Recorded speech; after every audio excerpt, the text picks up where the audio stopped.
له ومن يضلل فلا هادي له وأشهد أن لا إله إلا الله وحده لا شريك له وأشهد أن محمدا عبده ورسوله يا أيها الذين آمنوا اتقوا الله حق تقاته ولا تموتن إلا وأنتم مسلمون يا أيها الناس اتقوا ربكم الذي خلقكم من نفس واحدة وخلق منها زوجها وبث منهما رجالا كثيرا ونساء واتقوا الله الذي تساءلون به والأرحام إن الله كان عليكم رقيبا يا أيها الذين آمنوا اتقوا الله وقولوا قولا سديدا يصلح لكم أعمالكم ويغفر لكم ذنوبكم ومن يطع الله ورسوله فقد فاز فوزا عظيما أما بعد فإن أصدق الحديث كتاب الله وخير الهدي هدي محمد صلى الله عليه وسلم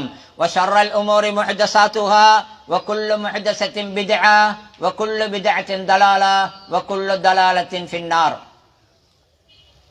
அன்பிற்குரிய இஸ்லாமிய சகோதர சகோதரிகளே, வல்ல அல்லாஹ்வுடைய பேரருளின் காரணமாக புனிதமான ரமதான் மாதத்தை முடித்து இஸ்லாம் எங்களுக்கு காட்டி தந்திருக்கக்கூடிய இந்த பெருநாளை இன்று நாங்கள் கொண்டாடுகிறோம். மதிப்புக்குரியவர்களே, இந்த பெருநாள் என்கிறது அல்லாஹு தஆலா எங்களுக்கு மகத்தான ஒரு அமலை செய்ய தந்தானே என்ற அந்த சந்தோஷத்துக்கான கொண்டாட்டம் தான். ஒரு மாதம் முழுக்க நாங்கள் பகலில் பசித்திருந்து இரவு நேரங்களில் நாங்கள் நின்று வணங்கி ஒரு ஆனந்தமான ஒரு ஆச்சரியமான ஒரு காலத்தை நாங்கள் கழித்திருக்கின்றோம். மதிப்புக்குரியவர்களே, பகலிலெல்லாம் சாப்பிடாமல் குடிக்காமல் இருந்ததெல்லாம் முடிந்து விட்டது, இன்றுடன் எல்லாம் செய்யலாம் என்ற சந்தோஷம் அல்ல எங்களுக்கு. எங்களுக்கு என்ன சந்தோஷம் தெரியுமா? அப்படியெல்லாம் பகலெல்லாம் பசித்திருந்து இரவில் வணக்கம் புரிந்து அல்லாஹு தஆலாவை மகத்துவப்படுத்துவதற்கு அல்லாஹ் இந்த பாக்கியத்தை தந்தானே என்ற சந்தோஷம்தான். மதிப்புக்குரியவர்களே, இந்த பெருநாள் இந்த மகிழ்ச்சி என்பது இருக்கின்றதே, இந்த நோன்புக்கான சந்தோஷம் இதனுடன் மாத்திரம் முடிய வேண்டியது அல்ல. நபி அவர்கள் சொன்னார்கள், லிஸ்ஸாயிமி ஃபர்ஹத்தான், ஃபர்ஹத்துன் இன்த ஃபித்ரிஹி வ ஃபர்ஹத்துன் இன்த லிகாஇ ரப்பிஹி. ஒரு நோன்பாளிக்கு ரெண்டு சந்தோஷங்கள், ரெண்டு மகிழ்ச்சிகள் இருக்கின்றன. ஒன்று, அவன் நோன்பு பிடித்து முடியும் பொழுது அவன் அடையக்கூடிய சந்தோஷம். ஒவ்வொரு நாளும் மகரிபுக்கு நாங்கள் நோன்பு திறந்த உடனே அவ்வளவு நேரம் பசித்திருந்த நாங்கள் சாப்பிடுகின்றோம் என்ற இந்த இயல்பான சந்தோஷம் மட்டுமல்ல, பசித்திருந்த அல்லாஹுவை வணங்க ஒரு இபாதத்தை செய்ய கொடுத்தானே பாக்கியத்தை என்ற சந்தோஷம். ஒவ்வொரு நாளும் நாங்கள் அனுபவித்த அந்த மகிழ்ச்சியை இன்று ஒரு மாதத்துக்குமாக சேர்த்து நாங்கள் அனுபவிக்கின்றோம், பெருநாளை கொண்டாடுகிறோம். நோன்பாளிக்கு இன்னும் ஒரு மகிழ்ச்சி இருக்கின்றது, அதுதான் ஃபர்ஹத்துன் இன்த லிகாஇ ரப்பிஹி. அல்லாஹு தஆலாவை அவன் சந்திக்கும் பொழுது அந்த நேரத்தில் அவன் அடையக்கூடிய சந்தோஷம். நாளைக்கு இந்த நோன்பாளி மறுமையிலே அல்லாஹு தஆலா நோன்புக்காக கொடுக்கக்கூடிய வெகுமதிகளையும் அதற்காக கொடுக்கும் கூலிகளையும் கண்டு மகிழ்ச்சி அடைய போகின்றான். கிட்டத்தட்ட நோன்பாளிக்கு அது இன்னொரு பெருநாளை போன்ற ஒரு மகிழ்ச்சி தான். மதிப்புக்குரியவர்களே, நாளைக்கு அல்லாஹுவிடம் எமது நோன்பு ஏற்றுக்கொள்ளப்பட்டு அதற்கான கூலிகள் கிடைக்கும் விதத்தில் எமது நோன்பு அமைந்திருக்க வேண்டும். நாளைக்கு மறுமையில் எமது நோன்பு ஏற்றுக்கொள்ளப்பட்டு அதற்கான கூலியை கண்டு நாங்கள் மகிழ்ச்சி அடையும் அந்த பாக்கியம் கிடைக்காவிட்டால் இந்த பெருநாளுக்கு கூட ஒரு விதத்தில் அர்த்தம் இல்லாமல் போய்விடலாம்.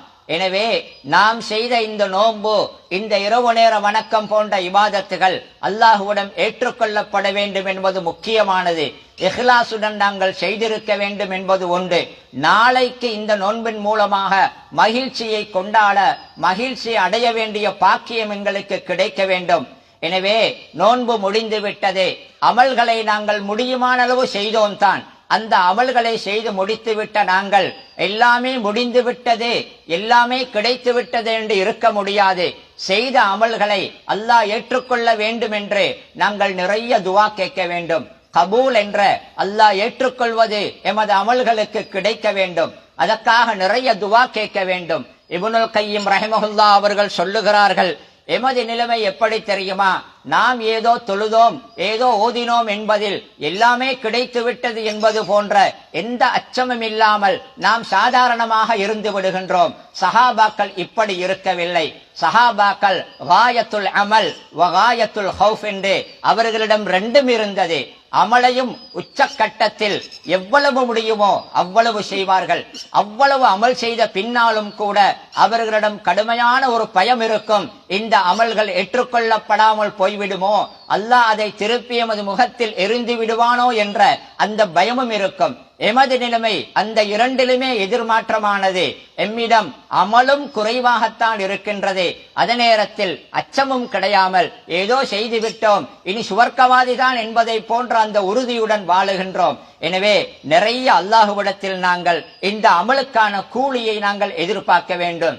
அடுத்ததாக நோன்புடைய காலத்திலே மற்ற நாட்களை விட எம்மையே நாம் பார்த்து ஆச்சரியப்படும் அளவுக்கு சில அமல்கள் செய்திருப்போம். இரவு நேரத்தில் நின்று வணங்குவது, குர்ஆனை ஓதுவது, சதகாக்கள் கொடுப்பது போன்ற அமல்கள்.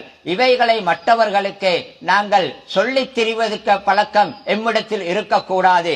இத்தனை ஹத்தும்கள் முடித்தேன், இவ்வளவு நேரம் நின்று வணங்கினேன் என்பதையெல்லாம் மற்றவர்களிடம் சொல்லக்கூடாது. மதிப்புக்குரியவர்களே, சில பேருடைய பழக்கம் என்னவென்றால், நோன்பில் எனது அமல்கள் இப்படி இப்படி இருந்தன என்று பெருமைக்காக முகஸ்துதிக்காக சொல்லித் திரிவார்கள். இன்னும் சில பேருடைய நிலைமை என்னவென்றால், அவர்களை விட குறைவாக அமல் செய்பவர்களை கண்டால் அவர்களை ஏளனமாக பார்ப்பார்கள். அதை நாங்கள் தவிர்க்க வேண்டும். எமக்கு அல்லாஹ் பாக்கியத்தை தந்தான், நாம் அமல் செய்தோம், அந்த அமல் ஏற்றுக்கொள்ளப்பட வேண்டும் என்ற அந்த அச்சத்துடன் நாம் துவா கேட்க வேண்டும். அமல் குறைவாக செய்தவர்களை ஏளனமாக பார்ப்பதோ அவர்களை பற்றி குறையாக பேசுவதையோ நாங்கள் தவிர்த்து விட வேண்டும். மதிப்புக்குரிய சகோதரர்களே, இந்த பெருநாளுடைய இந்த கொண்டாட்டம் இருக்கின்றதே, இந்த கொண்டாட்டம் எமக்கு வளமையாக தெரியும். இஸ்லாத்தை பொறுத்தவரையில் எல்லா சமூகங்களுக்கும் உலகத்தில் கொண்டாட்டங்கள் பெருநாள்கள் இருக்கின்றன. இஸ்லாம் பெருநாளை அர்த்தம் உள்ளதாக ஒரு பிரயோசனம் உள்ளதான முறையில் தான் எமக்கு காட்டி தந்திருக்கின்றது. அந்த முறையில் எமது பெருநாள்கள் எங்களுக்கு அமைய வேண்டுமே தவிர, நோன்பு முழுக்க பல விடயங்களை தவிர்த்திருந்தோமே, நோன்பு முழுக்க நிறைய அமல்களை செய்தோமே, அந்த நிலைமைகள் எல்லாம் தலைகீழாக மாறிவிடக்கூடிய முதலாவது நாளாக இதை அமைத்துக் கொள்ளக்கூடாது. இபாதத்துகளில் நோன்பில் எப்படி இருந்தோமோ அதே போன்று ஆர்வமாக இருக்க வேண்டும். பாவங்களை எப்படி தவிர்த்தோமோ அதே போன்று பாவங்களை தவிர்ப்பவர்களாக நாங்கள் இருந்து கொள்ள வேண்டும். மதிப்புக்குரிய சகோதரர்களே, எமது பெருநாளின் கொண்டாட்டங்கள் எமது இஸ்லாம் எப்படி சொல்லி தந்ததோ அப்படித்தான் இருக்க வேண்டுமே தவிர, நாம் மற்றவர்கள் கொண்டாடுவதை பார்த்தே அதுபோன்று இருக்கக்கூடாது. பொதுவாக எமது நாட்டிலே பல இனத்தவர்கள் வாழும் சூழலிலே வாழக்கூடிய நாங்கள் எமது பெருநாளை எமது இஸ்லாம் எப்படி சொன்னது என்ற அந்த விதத்தில் கொண்டாட வேண்டும். ஒரு விதத்தில் எமது இஸ்லாத்தை பற்றிய நல்லெண்ணத்தையும் அந்த இஸ்லாத்தின் பக்கம் ஒரு அழைப்பு பணியாகவும் எமது செயல்கள் அமையும். பொதுவாக அதில் குறிப்பாக எமது பெருநாள்கள் அவர்கள் பார்த்து இதுதான் அழகான பெருநாள், இதுதான் அர்த்தமுள்ள பெருநாள், இதுதான் முறையான கொண்டாட்டம், இஸ்லாம் எவ்வளவு அழகானது என்று விளங்கும் விதத்திலே நாம் எமது பெருநாள்களை அமைத்துக் கொள்ள வேண்டும். மதிப்புக்குரிய சகோதரர்களே, எமது நாட்டிலே இந்த முறை கிட்டத்தட்ட இந்த சில நாட்களாக நாட்டிலே முழுக்க எல்லோருமே பெருநாளை கொண்டாடுவதை போன்ற ஒரு நிலைமை. முஸ்லிம்களாகிய நாங்கள் எமது பெருநாளை கொண்டாடுகிறோம். அடுத்தடுத்த தினங்களில் மற்ற பெரும்பான்மை இனத்தவர்களும் மற்றவர்களும் பெருநாள் கொண்டாட இருக்கின்றார்கள். எனவே இந்த 2-3 நாட்கள் நாட்டிலே பெருநாளை எல்லோரும் கொண்டாடுவதை போன்ற ஒரு நிலைமை இருக்கின்றது. எமது பெருநாள் அர்த்தம் உள்ளது. நாங்கள் வல்ல அல்லாஹ் ஒருவனே நாயனாக ஏற்று அவன் ஒருவனையே வணங்கி அவன் சொன்னதற்காக இபாதத்துக்காக செய்ய வேண்டிய பெருநாள். இந்த பெருநாளுடைய தனித்துவத்தை நாங்கள் காட்ட வேண்டும். மதிப்புக்குரிய சகோதரர்களே, பெருநாள் தினத்தில் எமது சந்தோஷத்துக்கு ஏதாவது ஒன்றை அடுத்தவர்களுடன் முஸ்லிம் அல்லாதவர்களுடன் நாங்கள் பகிர்ந்து கொள்வது பிழை அல்ல. இனிப்பு பண்டங்களை, ஏதாவது விருந்துகள், இவைகளை நாங்கள் வைத்துக் கொள்வதில் பிழை அல்ல, அது கூடாது என்றல்ல. ஆனால் அந்த நேரத்திலே எமது தனித்துவம் நாங்கள் பேண வேண்டிய கட்டாயம் ஒன்று இருக்கின்றது. மதிப்புக்குரியவர்களே, எம்மில் சில பேர் இருக்கின்றார்கள், மாற்று மதத்தவர்களுக்கு ஏதாவது ஒரு வைபவம், ஏதாவது ஒரு விருந்து வைப்பதென்றிருந்தால் அவர்கள் எதை விரும்பி உண்ணுவார்கள், அவர்களிடம் சில பிழையான பழக்கங்கள் இருக்கலாம், பழையான உணவு பழக்கங்கள், குடிப்பு பழக்கங்கள் இருக்கலாம். அவர்களுக்கு விருந்து வைக்கும் நாங்கள் அவர்களுக்கு விருப்பமான அதையெல்லாம் செய்ய வேண்டும் என்பதை போன்று பாவமான விடயங்களையும் ஏற்பாடு செய்வார்கள். மதிப்புக்குரியவர்களே, நாம் எமது தனித்துவத்தை பேணி எமது மார்க்கத்தின் எல்லைகளை பேணி இஸ்லாம் இப்படித்தான் என்ற முறையில் இருந்து கொள்ள வேண்டும். எல்லோரும் பெருநாள் கொண்டாடும் நாட்கள் என்பதனால் நாங்கள் எல்லோருடனும் நன்றாயிருக்க வேண்டும் என்பதற்காக அவர்களுடன் சேர்ந்து நாங்களும் எமது தனித்துவங்களை இழந்து இஸ்லாம் சொன்ன வழிகளை இழந்து கொண்டாட்டங்களை ஒரு நாளுமே நாங்கள் ஏற்பாடு செய்யக்கூடாது. மதிப்புக்குரிய சகோதரர்களே, என்றைக்கும் மற்றவர்களுக்கு நலவை நாட வேண்டியதை, அதை நன்மையை நாட வேண்டும், நல்லதை நாட வேண்டும் என்று சொல்லித்தரும் மார்க்கம் தான் எமது அழகான இஸ்லாம் மார்க்கம். எனவே நாம் நாட்டுக்கும் நாட்டில் வாழக்கூடிய எல்லா மக்களுக்கும் நாங்கள் நல்லது செய்ய வேண்டும். எல்லோருடனும் பொதுவாக நாங்கள் ஒற்றுமையாக சமாதானமாக இருப்பதற்கு விரும்ப வேண்டும். எமது இந்த பெருநாள் தினத்திலே எமது முஸ்லிம்களுக்கும் தான் நாட்டுக்கும் நாட்டு மக்களுக்கும் தான் அர்த்தமுள்ள நல்ல செய்தியை எமது செயல்கள் மூலம் சொன்னவர்களாக நாங்கள் மாற வேண்டும். மதிப்புக்குரிய சகோதரர்களே, நாங்கள் இந்த பெருநாளுடைய விடயத்திலே பெருநாள் நாளிலே கொண்டாடுகிறோம் என்பதுடன் இந்த பெருநாள் முடிகின்றது. மற்றபடி ரமதானில் நாங்கள் எந்த அமல்களில் ஆர்வமாக இருந்தோமோ, அமல்களை செய்வதில் எந்த அளவுக்கு பயிற்சியையும் பழக்கத்தையும் எடுத்தோமோ அவைகளை தொடர்ந்தும் நாங்கள் கடைபிடிக்க வேண்டும். ரமதானில் நாங்கள் ஆர்வமாக ஈடுபட்ட கிட்டத்தட்ட எல்லா அமலுமே ரமதானுக்கு மாத்திரம் உள்ள அமல் அல்ல. நோன்பு பிடித்தோம், இரவு நேரத்தில் நின்று வணங்கினோம், குர்ஆன் ஓதினோம், சதகா கொடுத்தோம், இஅ்திகாஃப் இருந்தோம். இப்படி எல்லா அமல்களுமே எந்த நாளும் இருக்கும் ஒரு அமல்தான் என்பதை நினைவில் வைத்துக் கொள்ள வேண்டும். குறிப்பாக ரமதானுடன் மாத்திரம் நோன்பை முடித்துக் கொள்ளக்கூடாது. கடமையான நோன்பு அது மாத்திரம்தான். மற்றபடி நோன்புடனான தொடர்பு எமக்கு தொடர்ந்து இருக்க வேண்டும். இந்த ரமதான் முடிந்தவுடன் இன்று ஆரம்பமாக இருக்கும் இந்த ஷவ்வால் மாதத்தில் 6 நோன்பு என்ற ஒரு நோன்பு இருக்கின்றதே. நபி அவர்கள் சொன்னார்கள், ரமதானில் நோன்பு பிடித்து ஷவ்வாலிலும் 6 நாள் நோன்பு பிடித்தால் அவன் வருடம் முழுக்க நோன்பு பிடித்தவனை போன்று என்று சொன்னார்கள். அந்த நோன்புகளை நாங்கள் பேணி பிடிக்க வேண்டும். மாதாந்தம், இன்னும் சில வருடத்தில் குறிப்பிட்ட சில நாட்கள் வாராந்தம் என்று சுன்னத்தான நோன்புகளை நபி அவர்கள் நிறைய காட்டி தந்திருக்கின்றார்கள். நோன்புடனான தொடர்பை நாங்கள் குறைத்துக் கொள்ளக்கூடாது. அந்த ரமதானிலே பெற்ற அந்த பயிற்சி தொடர்ந்து எங்களுக்கு இருக்க வேண்டும். மதிப்புக்குரிய சகோதரர்களே, அடுத்ததாக இந்த ரமதானில் நாங்கள் ஓதினோம், தொழுதோம், திக்ர் செய்தோம். அதே போன்று தான தர்மங்களிலும் ஆர்வமாக இருந்தோம். இந்த தான தர்மங்கள் சதகாக்கள் கொடுப்பது என்பது ரமதானுடன் முடிந்து விடுவதல்ல. நபி அவர்கள் குறிப்பாக இதே போன்று திடலில் பெருநாள் தொழுத பெருநாள் தினத்திலேயே சதகாக்களை நபி அவர்கள் சேகரித்ததை நாங்கள் பார்க்கலாம். சஹீஹுல் புகாரியிலே ஹதீஸ் பதியப்பட்டிருக்கின்றது. ஒரு சஹாபி சொல்லுகிறார், நபியுடன் பெருநாள் திடலிலே நான் பெருநாளை தொழுதோம். பெருநாளை தொழுதுவிட்டு நபி அவர்கள் ஆண்களுக்கு உபதேசம் செய்தார்கள். அதற்கு பின்னால் பெண்கள் இருக்கும் பகுதிக்கு போனார்கள். நானும் அவருடன் சென்றேன். அங்கு போன நபி அவர்கள் அந்த பெண்களை பார்த்து, தசத்தக்ன ஃபஇன்னி உரீதுகுன்ன அக்ஸர அஹ்லின் நாரி, நீங்கள் தர்மம் செய்யுங்கள் பெண்களே, ஏனென்றால் நரகத்தில் மிக அதிகமாக நீங்கள் இருப்பதை நான் கண்டேன் என்று சொன்னார்கள். உடனே அந்த பெண்கள், இந்த சஹாபி சொல்லுகிறார், எனது கீழாடையை நான் கூட்டி பிடித்துக் கொண்டேன். அந்த பெண்கள் அணிந்திருந்த தங்க நகைகளை எல்லாம் அப்படியே கலட்டி தர்மமாக கொடுத்தார்கள் என்று சொல்லுகின்றார்கள். எனவே மதிப்புக்குரியவர்களே, இன்றைய நாளும் கூட தர்மம் கொடுக்கும் ஒரு நாள் தான். ஏழை எளியவர்களுக்கு நல்ல பொது காரியங்களுக்கு செலவழிப்பதற்கான நாள் தான். தர்மம் என்றைக்குமே இருக்கின்றது. இந்த ரமதானில் பிடித்த நோம்பினால் சில வசதியானவர்கள் பசியிலே இருந்து பழக்கம் இல்லாதவர்கள் எல்லாம் பசியை உணர்ந்தார்கள். அப்பொழுது ஏழையின் வலியை உணர்ந்தார்கள். அந்த ஏழையின் பசி என்பது ரமதானில் மாத்திரம் அல்ல சகோதரர்களே, ரமதான் அல்லாத நாளைகளிலும் அவர்கள் கஷ்டப்படுகிறார்கள். எனவே இந்த சதகா என்ற இந்த அமலை கூட நாங்கள் ரமதானுடன் நிறுத்திவிடாமல் தொடர வேண்டும். இஸ்லாம் அழகான ஒரு மார்க்கம். இன்றைக்கு இஸ்லாம் கடமையாக்கி இருக்கும் ஒன்றுதான் ஜக்காத்துல் ஃபித்ர் என்ற ஃபித்ரா கொடுப்பது. தொழுவதற்கு வருவதற்கு முன்னால் நாங்கள் கட்டாயம் அதை நிறைவேற்ற இருக்க வேண்டும். அது எதற்காக என்று சொல்லும் பொழுது ஒரு சஹாபி சொல்லுகிறார், துஹ்ரத்தன் லிஸ்ஸாயிமி மினல் லக்வி வர்ரஃபஸி வ துஅமத்தன் லில் மசாகீன் என்று சொல்லுகிறார். 2 காரணங்கள் ஃபித்ரா கொடுப்பதற்கு. ஒன்று, எமது நோம்பிலே ஏற்பட்ட குறைகளை நிவர்த்தி செய்வதற்காக. அடுத்ததாக மசாக்கீன், ஏழைகளுக்கு உணவாக. இந்த பெருநாள் தினத்திலே வசதி உள்ளவர்கள் வசதியாக உண்டு குடித்து சந்தோஷமாக இருக்கும் நாளையிலே அந்த ஏழைகளும் வயிறார உண்ண வேண்டும் என்பதற்காக ஜக்காத்துல் ஃபித்ர் கடமையாக்கப்பட்டிருக்கின்றது. அப்படி என்றிருந்தால் நாம் மாத்திரம் அனுபவிப்பது, நாம் மாத்திரம் சந்தோஷப்படுவது என்பது அல்ல. இஸ்லாம் அடுத்தவரை மகிழ்விப்பதை முக்கியமாக காட்டி தந்திருக்கின்றது என்பதை நாங்கள் புரிந்து கொள்ள வேண்டும். மதிப்புக்குரிய சகோதரர்களே, இந்த ரமதான் முடிந்து விட்டது.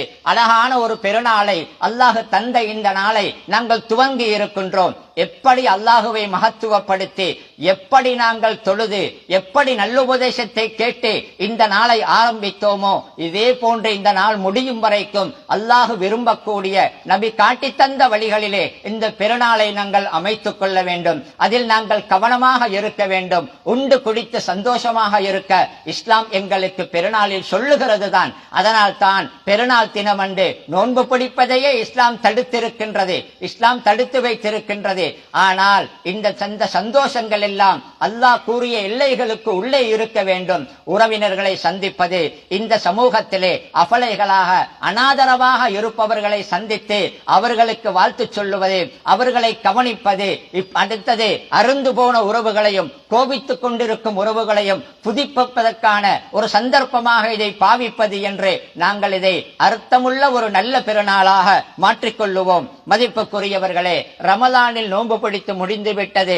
இந்த ரமலானுடைய நோன்புகளில் எங்களுக்கு நோன்புகள் நாங்கள் விட்டிருந்தால் அவைகளை கட்டாயம் நாங்கள் கதா செய்ய வேண்டும். நிரந்தர நோயாளி, இதற்கு மேல் அவருக்கு சுகம் கிடைப்பதற்கு வாய்ப்பில்லை, நோன்பு பிடிக்க முடியாத நிலை என்று இருக்கிறவரை தவிர மற்றபடி பல பல காரணங்களுக்காக நோன்பை விடுகின்றோம். நியாயமான காரணங்களுக்கு விட்டவர்களும் இருக்கின்றார்கள், ஏனோ தானோ என்று கவனீனமாக விட்டவர்களும் இருக்கின்றார்கள். ரமலானில் விடப்பட்ட நோன்புகள் இருக்கின்றதே, ஐயாமின் உஹர், அல்லாஹ் குர்ஆனிலே குறித்து சொல்லுகிறான். அந்த ரமலானில் பிடிக்காத நோன்புகளை வேறு நாட்களில் பிடித்து முடிக்க வேண்டும் என்று சொல்லுகின்றான். எனவே ரமலானில் தப்பிய நோன்புகளை கதா செய்ய வேண்டும். இதில் குறிப்பாக எமது சமூகத்திலே ஒரு மனப்பதிவு ஒன்று இருக்கின்றது. நோன்புகளை கதா செய்வது என்பது பெண்களுடைய விடியம் என்பதை போன்று நினைத்துக் கொண்டிருக்கின்றோம். மதிப்புக்குரியவர்களே, ஆண்களும் தான் நோன்பை விட்டால் அவர்கள் கட்டாயம் கதா செய்ய வேண்டும். ஆண்களா இருந்தாலும் பெண்களா இருந்தாலும் விடுபட்ட நோன்புகளை முடியுமான அளவுக்கு அவசரமாக கதா செய்து விட வேண்டும். எம்மில் பலருக்கு ஒரு பிரச்சனை வரும், என்ன தெரியுமா? குறிப்பாக பெண்கள் சரியாக திட்டமிட்டு முறையாக ஒவ்வொரு மாதமும் ஓரிரு நாள் என்று பிடித்தாலும் விடுபட்ட நோன்புகளை முடித்து விடலாம் நேரகாலத்துடன்.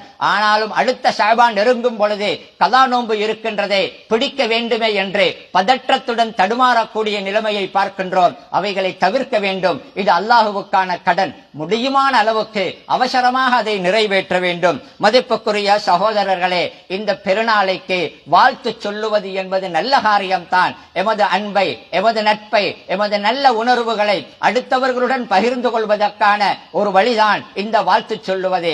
ஆனால் இந்த வாழ்த்துக்களை சொல்லும் பொழுது சஹாபாக்கள் எப்படி இருந்தார்கள் தெரியுமா? பெருநாள் தினத்திலே சந்தித்தால் தகப்பலல்லாஹு மின்னா வ மின்கும், எங்களிலிருந்தும் உங்களிலிருந்தும் அல்லாஹ் ஏற்றுக்கொள்வானாக என்ற அந்த துவாவை ஓதுவார்கள். வாழ்த்து சொல்லுவது ஒரு நல்ல விடயம் தான். ஆனால் வாழ்த்துக்களை சொல்லும் பொழுது ஒரு விடயத்தை நாங்கள் கவனித்துக் கொள்ள வேண்டும்.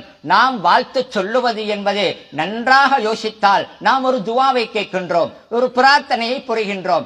ஈத் முபாரக் அல்லது ஈத் சயீத் என்றால் நல்ல ஒரு பெருநாள் உங்களுக்கு அமையட்டுமாக என்று நாங்கள் பிரார்த்திக்கின்றோம். எனவே இது துவா என்பதை மறந்துவிடக் கூடாது. எனவே துவாவுக்கான கண்ணியம், துவாவுக்கான ஒழுக்கங்கள் பேணப்பட வேண்டும். கண்டபடி கேளிக்கை தனமாக சிரிப்புகளை ஏற்படுத்தும் விதத்தில் துவாவுடைய கண்ணியத்துக்கு மாற்றமான முறையில் இந்த வாழ்த்துக்களை பரிமாறுவதை நாங்கள் தவிர்த்து கொள்ள வேண்டும். அர்த்தமுள்ள துவாக்களை கேட்டு முறையான முறையில் நாங்கள் இதை செய்ய வேண்டும். இது துவா என்பதை நாங்கள் மனதில் பதிந்து கொள்ள வேண்டும். மதிப்புக்குரிய சகோதரர்களே, மிக கடைசியாக பெருநாளைக்கு தயாராகினோம், குளித்தோம், புது ஆடைகளை உடுத்து இங்கெல்லாம் வந்தோம். அந்த பெருநாள் தினத்திலே செயல்முறையில் நபியவர்கள் என்ன என்ன சுன்னாக்களை செய்தார்கள் என்பதை நேரகாலத்துடனே எம்மில் பலர் தெரிந்து வைத்துக் கொண்டு அவற்றை நாங்கள் செய்து கொண்டு இந்த திடலில் நபியுடைய வழியும் படிக்க இந்த பெருநாளை நாங்கள் நிறைவேற்றி இருக்கின்றோம். நபியுடைய பெருநாள் தினத்தின் நடைமுறை சுண்ணாக்களில் எஞ்சியிருப்பது தற்பொழுது ஒன்றே ஒன்றுதான். நாங்கள் எந்த வழியில் வந்தோமோ அந்த வழியில் திரும்பி போகாமல் வழியை மாற்றிச் செல்வது, அந்த சுன்னா எஞ்சி இருக்கின்றது. முடியும் என்றிருந்தால் அதை நாங்கள் இன்றைக்கு ஹயாத்தாக்கிக் கொள்ளுவோம். நபி அவர்கள் பெருநாள் திடலுக்கு ஒரு வழியில் வந்தால் இன்னொரு வழியில் திரும்பி செல்லுவார்கள். அதற்கு பல காரணங்கள் சொல்லுகிறார்கள். அதில் ஒரு காரணம் தான், வரும் வழியில் அந்த வழியில் இருப்பவர்களை சந்திக்க, அவர்களை விசாரிக்க, சலாம் சொல்ல வாய்ப்பு இருக்கின்றது. இன்னொரு வழியில் போனால் அந்த வழியில் உள்ளவர்களை சந்திக்க, சலாம் சொல்ல, வாழ்த்து சொல்ல வாய்ப்பு இருக்கின்றது. இது போன்ற காரணங்களை சொல்லுகிறார்கள். எனவே எஞ்சி இருக்கும் அந்த சுன்னாவை முடியுமான அளவுக்கு நாங்கள் நிறைவேற்றிக் கொள்வதற்கு முயற்சி செய்வோம். வல்ல அல்லாஹு தஆலா எங்களுடைய இந்த பெருநாள் தினத்தின் அமல்களை ஏற்றுக்கொள்வானாக. நாம் பிடித்த ரமலானின் நோன்பை, இன்னும் இதர அமல்களை அல்லாஹு தஆலா அவனுக்காக செய்த தூய அமல்களுடைய பட்டியலில் சேர்த்து அதன் மூலம் எங்களுக்கு மறுமையில் வரக்கூடிய நோன்பாளிக்கான சந்தோஷத்தை எங்களுக்கு தருவானாக. வ ஆகிரு தஅவானா அனில் ஹம்துலில்லாஹி ரப்பில் ஆலமீன்.